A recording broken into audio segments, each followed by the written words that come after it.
우리 오늘 가정단 주일입니다. 우리 가정단 26년, 27년 인사하는 거 있죠? 한번 해보고 지나가겠습니다. 하이러고, 하이러고. 여러분 축복하며 사랑합니다. 이 이야기는 아마 오늘 선한 사마리아인의 목적지라는 말씀으로 여러분과 함께 나눠보겠습니다. 재미있는 이야기가 하나 있는데 이거는 혹시 들어보신 적이 있을 수도 있습니다. 여자가 나이 들면서 필요한 것 5가지가 있다고 합니다. 첫째가 돈, 둘째가 딸, 셋째가 건강, 넷째가 친구, 다섯째가 찜질방인데 이처럼 여기에 5가지 필요한 거 5가지 중에 남편은 없어요. 그런데 여기 비해 남자가 늙어서 필요한 것 5가지는 첫째 부인, 둘째 아내, 셋째 집사람, 넷째 와이프, 그리고 다섯째가 애들 엄마라는 우스갯소리가 있습니다. 늙을수록 아내에 대한 남자들의 비중이 커진다는 사실을 단적으로 알 수 있는 이야기입니다. 남편을 사회적으로 높이고 존경받도록 하는 역할이 바로 믿음을 가진 우리 여인의 역할인 줄 믿습니다. 우리가 이 세상을 살아가면서 가장 많이 상처받고 어려워하는 부분이 바로 대인관계입니다. 사람과의 관계만큼 힘들고 어려운 것도 없습니다. 남을 위해서 희생하고 섬기기보다는 자신의 이익을 위해 상대방을 짓밟고 올라서는 것이 오늘날 우리가 살아가는 이 시대의 모습이기도 합니다. 그 어느 때보다도 지금 이 시대를 살아가는 사람들은 진정한 사랑에 목말라 있습니다. 남을 위하여 자신의 삶을 내어줄 수 있는 사람, 타인의 행복을 위해 자신의 유익을 내려놓을 줄 아는 멋진 배려가 있는 사람, 이런 사람이야말로 우리 모두가 원하는 이웃의 모습이 아닐까 싶습니다. 오늘 본문에는 이와 같이 자신보다 상대방을 사랑하고 섬길 줄 아는 멋진 사람이 등장합니다. 여기 한 율법 교사가 등장합니다. 그는 율법에 아주 능통한 사람이었습니다. 단순히 율법을 아는 정도가 아니라 다른 유대인들에게 율법을 가르칠 정도로 아주 뛰어난 사람이었습니다. 그런데 그가 예수님을 찾아온 이유는 배우기 위해서가 아닙니다. 예수님을 시험하기 위해서였습니다. 어떻게든 예수님의 말을 트집잡고 넘어뜨리려는 마음이 있었습니다. 그가 예수님께 질문합니다. 선생님, 내가 무엇을 하여야 영생을 얻으리까? 예수님께서 되물으십니다. 율법에 무엇이라 기록되었으며 네가 어떻게 읽느냐? 율법교사는 아주 자신 있게 대답합니다. 네 마음을 다하며 목숨을 다하며 힘을 다하며 뜻을 다하여 주 너의 하나님을 사랑하고 또한 네 이웃을 네 자신같이 사랑하라. 완벽한 대답이었어요. 예수님도 하나님 사랑과 이웃 사랑을 말씀하셨습니다. 율법의 핵심을 이 율법 교사는 정확히 알고 있었습니다. 그러다 자신만만한 이 율법 교사에게 예수님께서 말씀하십니다. 네 대답이 옳도다. 이를 행하라. 그러면 살리라.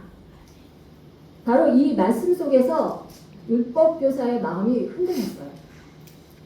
예수님이 전혀 예상 밖의 답을 하셨기 때문입니다. 예수님의 답은 네 대답이 옳도다에서 끝났어야 했습니다. 그런데 예수님은 이를 행하라. 그러면 살리라. 라고 답변하셨습니다. 당시 율법 교사는 율법을 통째로 외우고 율법의 핵심을 정확히 깨트리고 있기에 구원을 확신했습니다. 그런데 예수님은 아는 것으로는 부족하다고 말씀하고 계시는 겁니다. 그것을 행하라고 말씀하시고 계십니다. 예수님은 그의 숨겨진 문제를 드러내셨습니다. 아는 것을 행하지 않은 이 율법교사의 민낯을 드러내셨습니다. 우리도 마찬가지입니다. 말씀은 아주 많이 압니다. 설교도 많이 듣습니다. 그러나 행함은 적습니다. 그래서 우리는 실천해야 사는 것입니다. 예수님은 오늘 우리에게도 동일하게 말씀하십니다. 이를 행하라. 그러면 살리라. 전혀 예상치 못한 예수님의 답변에 율법교사는 당황했습니다. 하지만 예수님의 대답에 지기 싫었어요. 어떻게든 예수님의 주장을 반박하고 싶었습니다. 사람들 앞에서 자기를 옳게 보이고 싶어서 예수님께 다시 질문합니다. 그러면 내 이웃이 누구입니까? 이때 예수님은 율법교사에게 한 이야기를 들려주십니다. 바로 선한 사마리아인의 이야기입니다. 어떤 사람이 예루살렘에서 여리고로 내려가다가 강도를 만났습니다.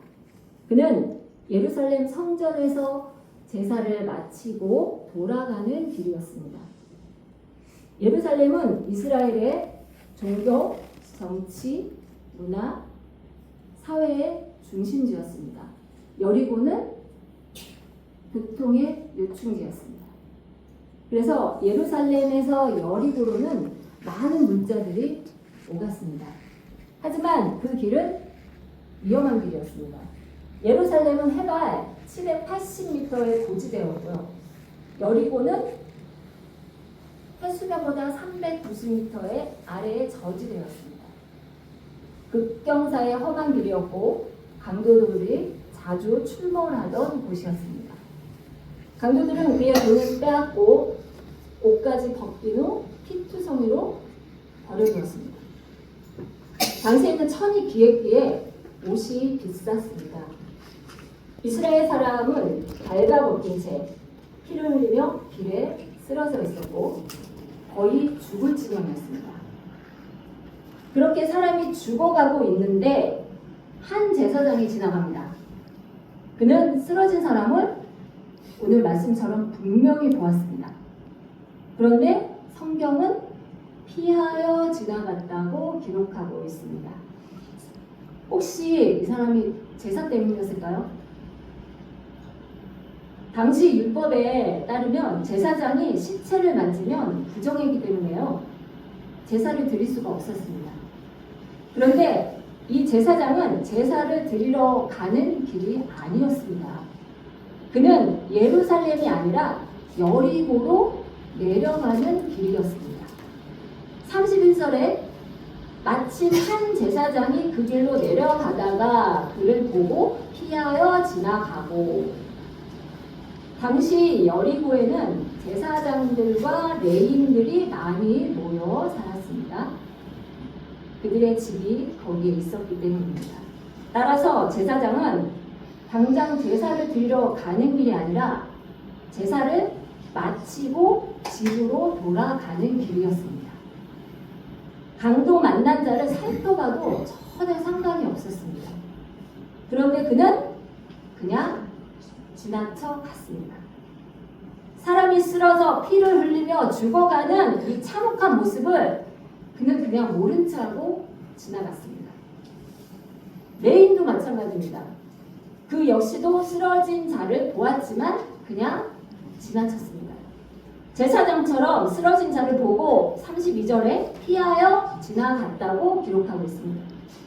제사의 업무를 마친 제사장이 여리고로 내려갔던 것처럼요, 레인도 기가는 길이었을 것입니다.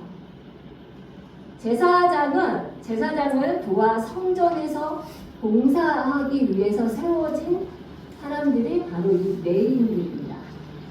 그래서 제사장과 레인은 함께 움직였기 때문에 바쁜 일정이 있지 않았습니다. 쓰러진 자를 돌봐도 아무 상관이 없었습니다. 아니, 그래야만 했어요. 조고 그를 챙겼어야 했습니다. 그런데 그도 제사장처럼 강도 만난 자를 외면하고 지나갔습니다. 중요한 것은 이들이 하나님을 모르는 사람이 아니었다는 사실입니다. 오히려 누구보다 하나님 가까이에 있었던 사람들입니다. 제사장과 레위는 성전에서 제사를 집전하던 사람들이었습니다. 뿐만 아니라 백성들에게 율법을 가르쳤던 사람들입니다. 그들은 늘 율법에 기록된 하나님 사랑과 이웃 사랑을 가르치던 사람들이었습니다. 그런데 정작 죽어가는 사람 앞에서는 그냥 지나치고 사랑하지 않았다는 겁니다. 왜일까요? 왜입니까? 이 사람들은 왜 그냥 지나갔을까요? 그들의 머리에는요, 하나님은 있었어요. 머리에는 하나님이 있었습니다. 하지만 마음에는 하나님이 없었습니다. 그들은 하나님을 사랑한다고 말했지만 이웃을 외면했습니다. 결국 이웃사랑 없는 하나님 사랑은 거짓이었습니다. 성경은 말씀합니다. 요한일서 4장 20절에 보는 바 그 형제를 사랑하지 아니하는 자는 보지 못하는 바 하나님을 사랑할 수 없느니라. 사랑하는 여러분, 우리도 조심해야 합니다. 교회는 열심히 다니는데 사람들에게는 냉랭할 수 있습니다. 예배는 열심히 드리는데 상처 입은 사람들에게는 무관심할 수 있습니다. 말씀은 많이 아는데 삶은 변하지 않을 수 있습니다. 예수님은 오늘 우리에게 묻고 계십니다. 너는 알고만 있느냐 아니면 행하고 있느냐? 제사장과 레인이 떠난 뒤에 예상치 못한 사람이 등장합니다. 바로 사마리아인이었습니다. 유대인들은 사마리아인을 사람 취급하지 않았습니다. 옛적에 이스라엘이 북이스라엘과 남유다로 분단되었습니다. 그리고 북이스라엘이 아수르에 의해 멸망당하자 사마리아에 있던 사람들이 포로로 끌려갔고 또 아수르는 여러 식민지의 이방인들을 사마리아로 강제로 이주시켰습니다. 사마리아는 북이스라엘의 수도입니다. 결국 사마리아에 남아있던 소수의 이스라엘 사람들과 이방인들이 섞여 살기 시작하면서 그들이 결혼하고 자녀들을 낳으면서 그 땅은 자연스럽게 혼혈인들의 땅이 되어 버렸습니다. 그래서 혼혈 민족이라고 멸시받았습니다. 저주받은 자들처럼 여겨졌습니다. 그런데 놀랍게도 그 사마리아인이 강도 만난 자를 살립니다. 그는 그냥 지나가지 않았습니다. 기록에 의하면 그를 불쌍히 여겼다고 기록하고 있습니다. 다가가 상처에 기름과 포도주를 붓고 자기 옷을 씻어 쌈해 주었습니다. 자기 짐승에 태워 여관으로 데려갔습니다. 밤새 돌봐줬습니다. 다음 날에는 여관 주인에게 돈까지 맡기며 부탁합니다. 이 사람을 잘 돌봐주십시오. 비용이 더 들면 제가 올 때에 갚겠습니다. 이것은 생명부지 사람이라도 끝까지 책임지겠다는 것입니다. 사랑하는 여러분, 바로 이것이 사랑입니다. 사랑은 말이 아닙니다. 시간을 내는 것입니다. 손해를 감수하는 것입니다. 끝까지 책임지는 것입니다. 하나님을 사랑하는 사람은 하나님의 마음을 품게 됩니다. 하나님이 불쌍히 여기는 사람은 그냥 지나칠 수 없습니다. 하나님 사랑은 반드시 이웃 사랑으로 흘러갑니다. 오늘 이 이야기 중에서 매우 중요한 사실이 하나 있습니다. 사마리아인은 여행 중이었다고 기록되어 있습니다. 그런데 성경은 그의 정확한 목적지를 말하지 않고 있습니다. 하지만 한 가지는 분명합니다. 그의 여행에는 예루살렘이 포함되어 포함되어 있다는 사실입니다. 사마리아에서 예루살렘까지는 아주 매우 먼 거리였습니다. 게다가 사마리아인이 유대의 지역을 지나간다는 것은 엄청난 모욕과 핍박을 감수해야 하는 일이었습니다. 사람들의 손가락질을 받아야 했어요. 무시와 조롱을 견뎌야 했습니다. 그럼에도 불구하고 그는 길을 떠났습니다. 왜 길을 떠났을까요? 모욕과 핍박을 받고 손가락질을 받고 무시와 조롱을 견디면서까지 이는 예루살렘을 향해서 출발했다는 겁니다. 왜일까요? 오늘 말씀의 제목이죠. 선한 사마리아인의 목적. 바로 예배하고 싶었기 때문입니다. 예루살렘에는 성전이 있었습니다. 하나님을 예배하는 장소가 있었습니다. 사마리아인들은 원래 그리심산에서 예배했습니다. 그들은 그리심산에 자기들만의 성전을 지었고 그곳에서 예배했습니다. 그런데 그리심산은 하나님이 정하신 예배 처소가 아니었습니다. 예루살렘 성전이 하나님이 정하신 예배 처소였습니다. 그래서 사마리아인들은 갈급함을 늘 느꼈습니다. 그리심산에서 예배를 했지만 목마름이 채워지지 않았습니다. 그들은 모두 하나같이 갈급했습니다. 요한복음 4장에 수가사온 여인도 예수님께 물었습니다.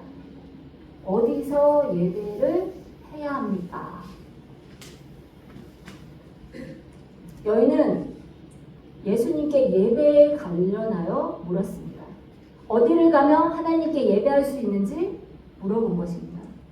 그토록 신령한 사람이라고 여긴 이 예수님을 눈앞에 둔 여인의 질문은 바로 예배였던 겁니다. 보통은 신령한 사람을 만나면 사람들의 질문은 정해져 있죠. 어디를 가야 기인을 만나는지, 또 어느 주식을 투자해야 하는지, 또 뭘 조심해야 하는지, 어떻게 해야 성공할 수 있는가. 그런데 이 여인은 그런 것을 물어보지 않았습니다. 누가 내 진짜 남편인지도 물어보지 않았습니다. 내 진정한 사랑은 어디에 있는지도 물어보지 않았습니다. 예배를 물어보았습니다. 여러 번 결혼에 실패하여 남편을 5번이나 바꿀 정도로 내 마음의 공허함을 채우려고 몸부림쳤던 이 여인은 하나님을 예배하고 싶었습니다. 하나님을 만나고 싶었습니다. 공허함의 끝에 다다른 사람은 아닙니다. 하나님이 나의 공허함을 채울 유일한 분이라는 것을 안다는 것입니다. 그 여인의 깊은 그 갈급함은 하나님을 향한 갈망이었습니다. 사랑하는 여러분, 사람은 세상 것으로는 채워지지 않습니다. 돈으로도, 사람으로도, 성공으로도 채워지지 않습니다. 왜냐하면 우리의 영혼은 하나님만으로만 채워지도록 지음 받았기 때문입니다. 아멘. 사마리아인은 그 갈급함을 가지고 예루살렘으로 향했습니다. 하나님을 만나고 싶었습니다. 하나님을 예배하고 싶었습니다. 그리고 바로 그 하나님 사랑이 강도 만난 자를 살리게 했습니다. 반대로 제사장과 레위인들은 예배가 형식적이었습니다. 그래서 그들의 예배가 삶으로까지 연결되지 않았습니다. 삶이 예배여야 한다는 사실을 알지 못했습니다. 결국 삶이 없는 예배는 죽은 예배가 되었고 사람도 죽게 내버려 두었습니다. 말씀을 맺으려고 하는데요. 사랑하는 여러분, 오늘 우리는 여기에서 두 부류의 사람을 보았습니다. 한쪽에는 제사장과 레인이 있습니다. 그리고 말씀을 알고 있었지만 행하지 않았던 제사장과 레위. 근데 다른 한쪽에는 사마리아의 인이 있었습니다. 그는 하나님을 사랑했고 그 사랑이 이웃 사랑으로 나타났습니다.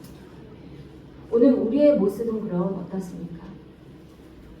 우리는 말씀을 많이 듣죠. 그리고 은혜도 많이 받습니다.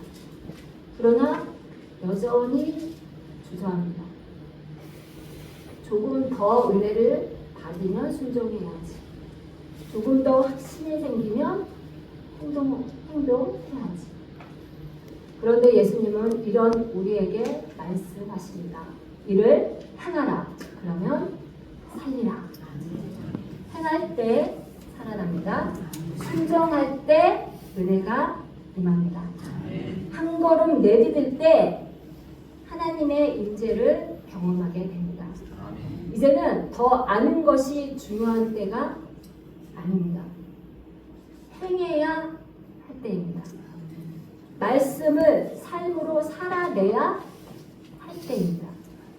하나님은 아는 사람보다 행하는 사람을 기뻐하십니다. 오늘도 예수님은 우리에게 말씀하십니다. 이를 행하라. 그러면 살리라. 기도하시겠습니다. 사랑의 하나님 감사합니다. 오늘 말씀을 통해 하나님 사랑은 이웃 사랑으로 나타나야 함을 깨닫게 하시니 감사합니다. 우리가 말씀만 아는 자가 아니라 사랑을 실천하는 자 되게 하옵소서. 도움이 필요한 이웃을 외면하지 않게 하시고 예수님의 긍휼한 마음으로 살아가게 하옵소서. 이를 행하라. 그러면 살리라. 하신 주님의 이 말씀 따라 순종하며 살아가게 하시고 우리의 삶 속에 참된 은혜를 허락하여 주시옵소서. 예수 그리스도 이름으로 기도드립니다. 아멘.